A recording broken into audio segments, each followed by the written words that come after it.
ये बड़ी खबर, दिल्ली के मुख्यमंत्री अरविंद केजरीवाल ने कृषि कानून की कॉपी फाड़ी। इससे पहले दरअसल पहले सुन लेते हैं क्या कह रहे हैं केजरीवाल। और केंद्र सरकार से अपील की है कि वो तुरंत इन तीनों काले कानूनों को वापस ले। हमारे किसान बहुत दिनों से ठंड में रोज रात को सो रहे हैं। देश का किसान मुसीबत में है। 20 से ज़्यादा किसानों की मौत हो चुकी है। 20 दिन हुए इस आंदोलन को। रोज़ एक किसान ऑन एन एवरेज इस संघर्ष में शहीद हो रहा है। तो मैं चाहता हूं कि केंद्र सरकार जो है और किसानों की शहादत लिए बिना अब तुरंत इन तीनों कानूनों को वापस ले।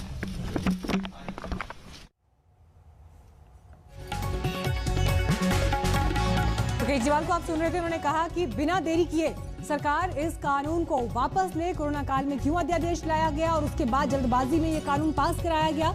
लेकिन कृषि कानून की कॉपी दिल्ली के मुख्यमंत्री अरविंद केजरीवाल ने विधानसभा के भीतर फाड़ी है। वो तस्वीरें भी आपको हम दिखा रहे हैं। तो ये एक विरोध प्रदर्शन बेहद तीखे अंदाज में दिल्ली के मुख्यमंत्री की तरफ से, इससे पहले भी वो लगातार स्टेटमेंट्स देते रहे हैं, खुद किसानों के बीच भी पहुंचे थे। लेकिन पहले आप देखिए विधानसभा के भीतर अब से थोड़ी देर पहले क्या हुआ। ये तीनों कानूनों को मैं सदन के सामने। तो दिल्ली विधानसभा के भीतर की ये तस्वीर आप देख रहे हैं। पंकज जैन आ गए हमारे साथ इस वक्त और जानकारी के साथ। पंकज, तस्वीरें हम दिखा रहे हैं। विरोध का ये चरम स्तर कहा जा सकता है आम आदमी पार्टी की तरफ से, क्योंकि अब तक तो किसानों के बीच गए थे, उनके समर्थन में बयान दिए थे, लेकिन यकीनन ये तस्वीरें लंबे समय तक याद रखी जाएंगी। बिल्कुल, दिल्ली विधानसभा का विशेष सत्र आज बुलाया गया था और सुबह से ही आम आदमी पार्टी सरकार में जो मंत्री हैं उन्होंने एक संकल्प पेश किया कि इन तीनों बिलों को केंद्र सरकार को खारिज कर देना चाहिए। और आपको बता दें कि अभी जो खबर दिल्ली विधानसभा से आ रही है, तीनों कृषि कानून को निरस्त करने का जो संकल्प पत्र था उसे दिल्ली विधानसभा ने स्वीकार कर लिया है। इस बीच मुख्यमंत्री अरविंद केजरीवाल ने भाषण दिया और इस दौरान उन्होंने तीनों कानून की जो कॉपियां थी उन्हें भी फाड़ दिया। मीनाक्षी, बिल्कुल। ये बताइए पंकज, क्योंकि हम जब तस्वीरें देख रहे हैं तो इस दौरान किसानों के समर्थन में नारेबाजी भी हुई, जय किसान बोलकर वहां नारा लग रहा है विधानसभा के भीतर। लेकिन ये जो हुआ है आज विधानसभा के भीतर, यकीनन एक बड़ा मैसेज देने की कोशिश है आम आदमी पार्टी की तरफ से। और हमें नहीं भूलना चाहिए पंजाब जो कि इस आंदोलन की जमीन बना हुआ है, जहां पर सबसे मुखर स्वर सुनाई दिए विरोध के, 20 विधायक वहां पर थे। मुख्य विपक्षी पार्टी है और पंजाब में चुनाव भी करीब है। बिल्कुल, इस पूरे मामले में राजनीति जमकर हो रही है और इसे नजरअंदाज करना बिल्कुल भी गलत होगा। और जिस तरह से आज खुलकर मुख्यमंत्री अरविंद केजरीवाल ने केंद्र सरकार पर हमला किया और उन्होंने पंजाब में किस तरह से आंदोलन की शुरुआत हुई और सिंघू बॉर्डर तक किस तरह से ये पूरा आंदोलन पहुंचा, इसके बारे में सदन के भीतर अपनी बात कही। जब सदन चल रहा था उस दौरान भाजपा के जो विधायक वहां मौजूद थे उन्होंने भी विरोध करने की कोशिश की, लेकिन अरविंद केजरीवाल केंद्र सरकार से अपील करते नजर आए कि तीनों कानूनों को निरस्त किया जाए। तो ये पूरी राजनीति किस तरह से आगे रुख लेगी ये भी देखना जी। पंकज, आपको एक सेकंड में यहाँ पर रोक रही हूँ क्योंकि दिल्ली के मुख्यमंत्री ने बेहद तीखे अंदाज में कानून का विरोध किया, लेकिन उन्होंने क्या कहा इस घटना के बाद वो सुन लेते हैं। सारे भाजपाइयों को अफीम खिला दी है और अफीम खिला के कह दिया ये रट के बस यही बोलो। मैंने आज पूरा भाषण सुना योगी आदित्यनाथ जी का, उनको भी नहीं पता इसका क्या फायदा। वो पूरे भाषण में वो भाषण था इसी बात के लिए कि किसानों को बताना है कि इसका क्या फायदा है। आज सुप्रीम कोर्ट में केस था, कल भी था। हमारे वकील ने सुप्रीम कोर्ट में खड़े होकर कहा कि किसानों की मांगे जायज हैं, किसानों की मांगे मानी जानी चाहिए। केस इसलिए था कि दिल्ली के बॉर्डर के ऊपर किसान बैठे हैं, इसलिए ट्रैफिक की दिक्कत हो रही है। हमारे वकील ने खड़े होकर कहा जी इसके लिए केंद्र सरकार जिम्मेदार है। आज अगर अभी केंद्र सरकार 1 घंटे में इनकी मांग मान ले, धरना उठ जाएगा। धरना क्यों नहीं उठ रहा? धरना इसलिए नहीं उठ रहा केंद्र सरकार नहीं करने दे रही। तो केंद्र सरकार का वकील बोलता है कि ये दिल्ली सरकार का वकील तो किसानों का वकील बन के बना हुआ है। मैं केंद्र सरकार वाले को कहना चाहता हूं, तुम भी किसानों के वकील बनो, तुम भी किसानों का काम किसके लिए करो। किसान इस देश का निर्माता है और अगर किसानों की वकालत नहीं करोगे तो किसकी वकालत करोगे? दलालों की वकालत करोगे।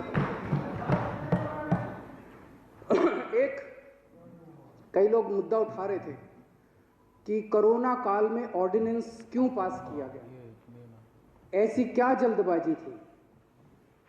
अभी यह कानून शायद 70 साल के भारत के इतिहास में पहली बार हुआ होगा कि राज्यसभा के अंदर बिना वोटिंग के वहां पे राज्यसभा अध्यक्ष ने पास करके पास कर दिया। जबकि तो दिल्ली विधानसभा के भीतर की यह घटना आपने देखी। हमारे साथ इस वक्त बीजेपी नेता गौरव लाइव पर।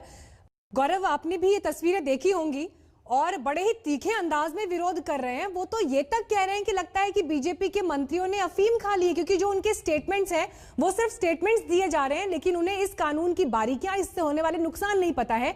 हम कृषि कानून के खिलाफ हैं, किसान के साथ खड़े हैं। आपकी प्रतिक्रिया? देखिए, तीखी प्रतिक्रिया है या ओछी और गंदी प्रतिक्रिया है, असंवैधानिक प्रतिक्रिया है, मैं इतना ही कहूंगा कि पूरा देश उनका चरित्र देख रहा है। और ये शब्दों का इस्तेमाल इसलिए है मीनाक्षी जी कि जिस संविधान की वजह से आज वो मुख्यमंत्री हैं और विधानसभा में हैं, उसमें एक मुख्यमंत्री संविधान के विपरीत एक बिल को फाड़ देता है या एक कानून को फाड़ देता है, ये अपने आप में दर्शाता है किस तरह से अरविंद केजरीवाल अराजक थे, अराजक हैं और अराजक ही रहेंगे। इनकी पार्टी का नाम भी अराजक अपराधी पार्टी कर देना चाहिए। दूसरी बात, अरविंद केजरीवाल जी, आपसे बड़ी विनती से मैं एक सवाल पूछता हूं, मेरी विनती है, आप बताइए कि आपने एक कानून दिल्ली में लागू क्यों किया? अगर आप वाकई विरोध कर रहे थे तो 23 नवंबर 2020 को एक कानून दिल्ली में लागू क्यों किया? और ये नौटंकी किस बात की?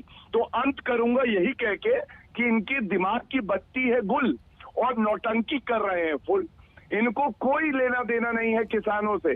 ये तो वो पार्टी के नेता है कि किसान गजेंद्र सिंह पेड़ से उसका शव लटका रहा और 2 घंटे तक इनका जो आंदोलन था वो चलता रहा। क्या ये जवाब देंगे? ये असंवेदनशीलता कहां से लाए हैं? गौरव जी, लेकिन सवाल इसलिए आपसे भी उठता है क्योंकि आप सत्ता में हैं अभी, और अगर दिल्ली के मुख्यमंत्री, उन पर आप अराजकता का आरोप लगा रहे हैं या आप ये कह रहे हैं कि वो ओछी राजनीति कर रहे हैं, लेकिन अगर इस तरह की राजनीति हो रही है, किसान सड़क पर बैठे हैं बीते 22 दिनों से, और आपके विरोधी अगर इस स्तर पर विरोध को लेकर जाएंगे तो कैसे आप इससे निपटेंगे? ये बड़ी चुनौती है आप लोगों के लिए।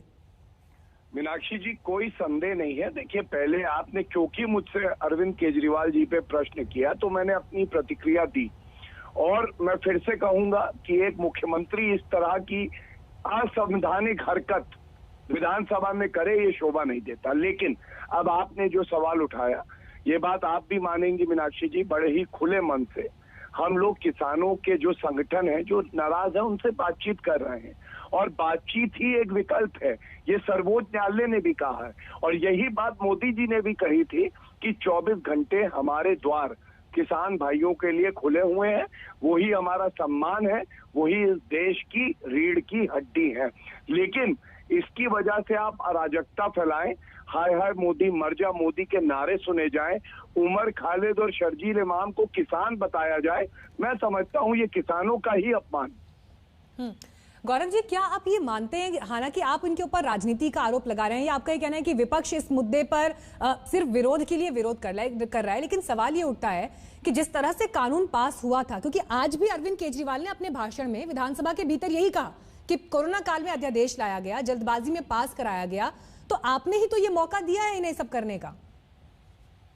नहीं, मैं आपकी बात से सहमत नहीं हूं, बल्कि मेरा तो बड़ा ही स्पष्ट मत है और हमारी पार्टी का भी यही राय है।